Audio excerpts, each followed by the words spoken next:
जय हिंद। इससे पिछली वीडियो में हमने रामकृष्ण मिशन और प्रार्थना समाज, आर्य समाज और ब्रह्म समाज के बारे में एक एक टॉपिक को हमने अच्छे से रिवीजन कर लिया है। आज हम जानेंगे थियोसॉफिकल सोसाइटी। और थियोसॉफिकल सोसाइटी की स्थापना जो कि भारत में ना होकर विदेश में होती है, अमेरिका में होती है, न्यूयॉर्क में होता है, और भारत में कैसे उसको श्रेय मिलता है, कौन भारत में उसको बढ़ाता है, उसके बारे में आज बहुत ही अच्छे से हम लोग जानने वाले हैं।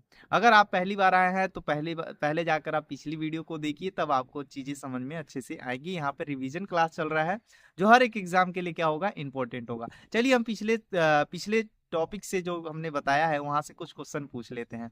सबसे पहला क्वेश्चन कि प्रार्थना समाज की स्थापना कब हुई थी और किसने किया था, फटाफट आप कमेंट कर दीजिए। दूसरा क्वेश्चन होगा आपका कि बताइए कि रामकृष्ण परमहंस की पत्नी का नाम क्या था।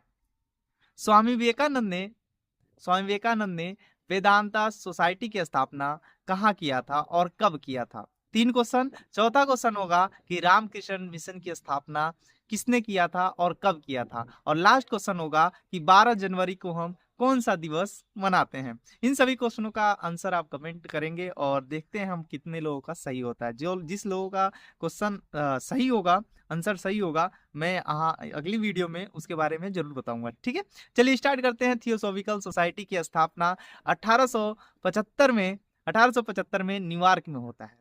न्यूयॉर्क में जर्मनी रूसी रक्त की एक महिला थी जिसका नाम था मैडम वातस्की वालास्तकी। ऐसा कोई व्यक्ति महिला थी जिन्होंने न्यूयॉर्क में 1875 में थियोसॉफिकल सोसाइटी की स्थापना की थी। ठीक है, तो क्वेश्चन पूछेगा थियोसॉफिकल सोसाइटी की स्थापना कब हुई, तो 1875 में। कहाँ हुआ? न्यूयॉर्क में हुआ। महिला कौन सी थी, किसने स्थापना किया? तो जर्मनी रूसी रक्त की एक महिला थी जिसका नाम था मैडम वालास्तकी वालावस्तकी। ठीक है, और बात करें 1882 में इसका मुख्यालय जो है भारत में मद्रास में बनाया गया। इसका मुख्यालय भारत में कहाँ बनाया गया था, तो मद्रास में बनाया गया था। कब बनाया गया, तो 1882 में। स्थापना कब हुआ, अभी आपको तो मैंने बताया। बताइए स्थापना कब हुआ, तो 1875 में हुआ। और 1882 में इसका मुख्यालय भारत में कहाँ बनाया गया था, मद्रास में बनाया गया। तो मद्रास में इसका मुख्यालय था थियोसॉफिकल सोसाइटी का। 1882 में बनाया गया था, मद्रास में इसका मुख्यालय। और स्थापना हुई थी 1875 में न्यूयॉर्क में। रूसी रक्त की महिला थी, नाम क्या था, मैडम वालास्तकी, ऐसे कोई नाम था। एक बार आप देख लेंगे, सर्च कर लेंगे। 1893 की बात करें तो 1893 में आयरलैंड से एक महिला भारत आती है जिसका नाम था एनी बेसेंट। क्वेश्चन पूछता है कि एनी बेसेंट कहाँ की रहने वाली थी, तो आयरलैंड की रहने वाली थी। भारत कब आई, तो 1893 में आई। तो क्वेश्चन याद रहेगा आपको कि बताइए कि आयरलैंड की महिला कौन थी जो भारत में आई थी, तो एनी बेसेंट थी। और एनी बेसेंट कब आई थी भारत, तो 1893 में आई थी। 1893 में भारत आई थी। और 1882 में तो आपको मालूम है थियोसॉफिकल सोसाइटी का जो मुख्यालय है वो मद्रास को बना दिया गया था। और 1893 में आयरलैंड से महिला कौन आई थी, एनी बेसेंट आ गई भारत में। और 1907 में थियोसॉफिकल सोसाइटी की अध्यक्ष बनाई जाती हैं, किनको, एनी बेसेंट को 1907 में थियोसॉफिकल सोसाइटी का क्या बना दिया जाता है, अध्यक्ष बना दिया जाता है।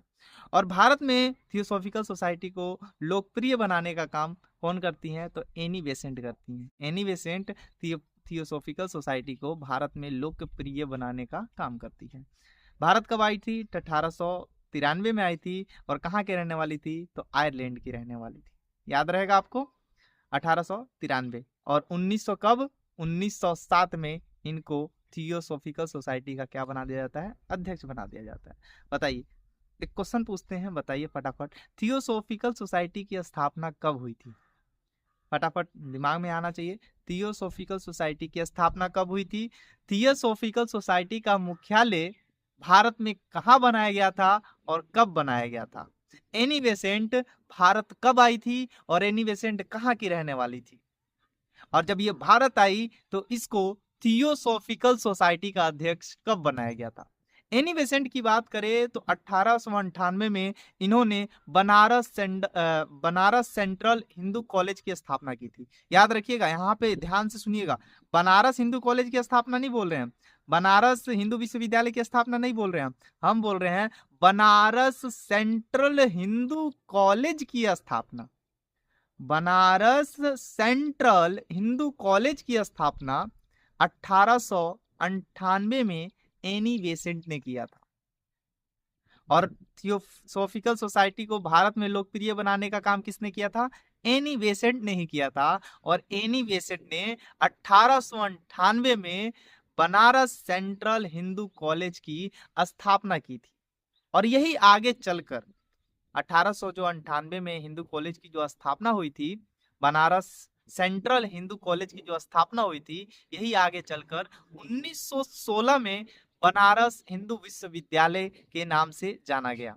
और बनारस हिंदू विश्वविद्यालय बनाने का श्रेय किसको जाता है? तो मदन मोहन मालवीय का जाता है। 1898 में इसका क्या नाम था? तो आप कहोगे सर अभी तो आपने बताया, बनारस सेंट्रल हिंदू कॉलेज। अब क्या नाम हो गया? तो अब नाम हो गया बनारस हिंदू विश्वविद्यालय। किसकी मदद से? तो मदन मोहन मालवीय की मदद से। और कब? 1916 में। वहां नाम क्या था? 1898 में था, स्थापना 1898 में हुआ था। और 1916 में बनारस हिंदू विश्वविद्यालय के नाम से जाना गया। ये मदन मोहन मालवीय के नेतृत्व में इसका नाम चेंज किया गया था। और इसी को शॉर्ट में बोलते हैं BHU, बनारस हिंदू विश्वविद्यालय। इंग्लिश में बोले तो बनारस हिंदू यूनिवर्सिटी। ठीक है, तो इसको शॉर्ट में बोलते हैं BHU। नहीं कहते हमारे लइकवा तो BHU की तैयारी करी। इतना आसान थोड़ी ना, कहने से और करने में बहुत फर्क होता है। समझ में आ रहा है ना? क्योंकि एक बार हम भी पढ़ा रहे थे, नवोदय का जो कोचिंग चला रहे थे, उसमें एक पेरेंट से हम बोले कि आपका बच्चा पढ़ने में बड़ा अच्छा है, इसको भेजिए हमारे यहाँ पढ़ने के लिए। अगर पेपर क्वालिफाई कर दिया तो ये नवोदय विद्यालयों में पढ़ने चला जाएगा। तो पेरेंट्स ने कहा कि हमार लड़का इतना जायदाद पा, हमार लड़का बाहर जाई पड़े। अरे गधा, खुद सोचो पहले कि तुम्हें ये सोचना चाहिए कि हम बच्चे को तैयारी कराएं, पहले वो पेपर तो निकाले। सही पेपर तो निकाला ही नहीं, पहले डिसाइड कर लिए हम अपने बच्चे को भेजेंगे नहीं। अरे वाह, क्या मानसिकता है लोगों की। एक बार पेपर क्वालिफाई हो जाए तब कहते सीना चौड़ा करके कि हमारा बच्चा पेपर क्वालिफाई किया है, हम नहीं भेजेंगे। पहले डिसाइड कर लेते हैं कि हमारा बच्चा पढ़ने नहीं जाएगा बाहर। ठीक है, रखे रहो घर पे ही, छुरछुरिया जराएगा बाद में, और क्या करेगा। चलिए, तो BHU के उद्घाटन जब हुआ था, मदन मोहन मालवीय के नेतृत्व में बनारस विश्वविद्यालय की नामकरण हुआ 1916 में। और जब इसका उद्घाटन हुआ तो उसी में पहली बार, बहुत फैक्ट, इंपॉर्टेंट फैक्ट है, याद रखिएगा और नोट कर लीजिएगा, BHU में उद्घाटन में पहली बार गांधी जी ने भाषण दिया था। इनकी राजनीतिक शुरुआत यहीं से होती है। तो गांधी जी ने पहली बार जो भाषण दिया था, ये बनारस हिंदू विश्वविद्यालय के उद्घाटन पर दिया था, और मदन मोहन मालवीय के साथ।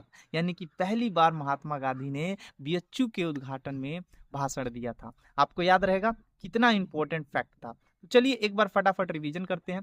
1875 न्यूयॉर्क में जर्मनी रूसी रक्त की महिला मैडम वातस्की के नेतृत्व में थियोसॉफिकल सोसाइटी की स्थापना होती है। 1882 में मुख्यालय मद्रास में बनाया जाता है। 1893 में आयरलैंड की महिला आती है एनी बेसेंट भारत, और भारत में आने के बाद थियोसॉफिकल सोसाइटी की अध्यक्ष बनाई जाती है 1907 में। 1907 में अध्यक्ष बनने के बाद भारत में यह थियोसॉफिकल सोसाइटी को ये लोकप्रिय बनाती हैं। उससे पहले थियोसॉफिकल सोसाइटी का अध्यक्ष बनने से पहले एनी बेसेंट ने 1898 में बनारस सेंट्रल हिंदू कॉलेज की स्थापना कर दी थी 1898 में। और 1916 में इसका नाम चेंज करके BHU रख दिया गया, बनारस हिंदू यूनिवर्सिटी, बनारस हिंदू विश्वविद्यालय, मदन मोहन मालवीय के नेतृत्व में। और इसी के उद्घाटन में पहली बार महात्मा गांधी ने क्या दिया था? भाषण दिया था। क्या दिया था बाबू? भाषण दिया था। एक छोटा सा और हम जानेंगे, एक आंदोलन छोटा सा, यंग बंगाल आंदोलन। इसको क्या बोलेंगे? यंग बंगाल आंदोलन। ये यंग बंगाल आंदोलन किसने किया? तो हेनरी विवियन डेरोजियो एक व्यक्ति थे। हेनरी विवियन डेरोजियो एक व्यक्ति थे जिनका जन्म होता है 1809 में और ये इनका जो जन्म होता है ये भारतीय पुर्तगाल के परिवार के थे, यानी कि इनके पिता जो पुर्तगाली थे, इनकी माता क्या थी, भारतीय थी। इनके पिता क्या थे, पुर्तगाली, जो कि हम जब पढ़ेंगे यूरोप से भारत में आगमन जो आते हैं तो पहले पुर्तगाली आते हैं। तो इनके पिता जो थे पुर्तगाली थे, इनकी माता क्या थी, भारतीय थी, इसीलिए इनको हम क्या बोलते हैं। तो इनका जो जन्म होता है 1809 में होता है हेनरी विवियन डेरेजियो को, जिसने भारत में यंग बंगाल आंदोलन की शुरुआत की थी। ये हिंदू कॉलेज की कोलकाता हिंदू कॉलेज के अध्यापक रहते हैं और 1831 में ये नौकरी छोड़ देते हैं। हेनरी विलियन डेरेजियो जो है, इनका जन्म 1809 में हुआ और कोलकाता हिंदू कॉलेज के अध्यापक रहते हैं और 1831 में ये नौकरी छोड़ देते हैं। ये फ्रांसीसी क्रांति से बहुत ज्यादा प्रभावित थे। हमारे भारत में दो लोग फ्रांसीसी क्रांति से बहुत प्रभावित थे, एक तो ये हो गए डेरेजियो साहब, और एक जब हम पढ़ेंगे मद्रास के बारे में पढ़ेंगे, सॉरी मैसूर मैसूर के बारे में पढ़ेंगे, तो टीपू सुल्तान के बारे में पढ़ेंगे जो फ्रांसीसी क्रांति से प्रभावित था। तो फ्रांसीसी क्रांति से प्रभावित थे और ईस्ट इंडिया नामक दैनिक पत्रिका इन्होंने निकाला था। क्वेश्चन पूछेगा ईस्ट इंडिया नामक दैनिक पत्रिका किसका है, तो आप क्या बताओगे, आप बताओगे हेनरी विवियन डेरेजियो का ईस्ट इंडिया पत्रिका है। तो अभी हमने क्या बताया, यंग बंगाल आंदोलन की शुरुआत किसके नेतृत्व में हुआ था, तो हेनरी विवियन डेरेजियो के नेतृत्व में। इनका जन्म 1809 में होता है और ये भारतीय पुर्तगाली परिवार के थे और जो है इन्होंने कोलकाता हिंदू कॉलेज में अध्यापक थे। कोलकाता हिंदू कॉलेज के ये अध्यापक थे। 1831 में ये नौकरी ये क्या करते हैं, छोड़ देते हैं, या इनकी नौकरी चली जाती है ऐसे कह सकते हैं। और फ्रांसीसी क्रांति से क्या थे, प्रभावित थे। इनकी एक पत्रिका है, दैनिक पत्रिका है, जिसका नाम है ईस्ट इंडिया नामक ईस्ट इंडिया नामक एक पत्रिका है, इनकी दैनिक पत्रिका है, यानी डेली छपने वाली पत्रिका थी ईस्ट इंडिया। तो क्वेश्चन पूछेगा ईस्ट इंडिया पत्रिका किसकी है, तो आप बता देंगे हेनरी डेरिजियो की है। ठीक है, बंगाल हित सभा और डिबेटिंग क्लब की स्थापना इन्होंने की थी। बंगाल हित सभा और डिबेटिंग क्लब की स्थापना किसने की थी, तो डेरेजियो साहब ने किया था, आपको याद रहना चाहिए। तो क्वेश्चन पूछेगा आपको, फटाफट एक बार क्वेश्चन को हम सामने लाते हैं कि बताइए यंग बंगाल आंदोलन की शुरुआत किसने की, तो क्या बताएंगे, हेनरी विलियन डेरेजियो। क्वेश्चन पूछेगा कि कौन ऐसा व्यक्ति था जो पुर्तगाली परिवार का होते हुए भी भारत में यंग बंगाल आंदोलन की शुरुआत किया था, तो आपको बता देना है हेनरी विवियन डेरेजियो। ठीक है, ये पुर्तगाली परिवार के थे और कलकत्ता हिंदू कॉलेज के अध्यापक थे और 1831 में इनकी नौकरी चली जाती है, नौकरी छोड़ देते हैं और फ्रांसीसी क्रांति से प्रभावित होकर ये यंग बंगाल आंदोलन की शुरुआत करते हैं और ईस्ट इंडिया नामक इनकी क्या एक पत्रिका है और बंगाल हित सभा और डिवेडी क्लब की स्थापना करते हैं। ये था हमारा बंगाल आंदोलन, सॉरी यंग बंगाल आंदोलन, जो एग्जाम के लिए तो इम्पोर्टेंट है ही। यहाँ से क्वेश्चन पूछता है कि बताइए कौन सा आंदोलन फ्रांसीसी क्रांति से प्रभावित था भारत में, तो क्या बताएंगे, यंग बंगाल आंदोलन। किसने शुरू किया, आपको मालूम चली गया है। ईस्ट इंडिया पत्रिका किसकी है, तो आप बता ही देंगे।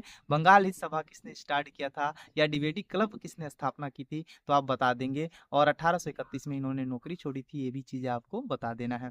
तो चलिए आज के लिए बस इतना ही है और कल फिर से हम आगे बढ़ेंगे और बहावी आंदोलन, जो कि हम डेली चर्चा करते हैं, क्या है ऐसा बहावी आंदोलन में, अलीगढ़ आंदोलन।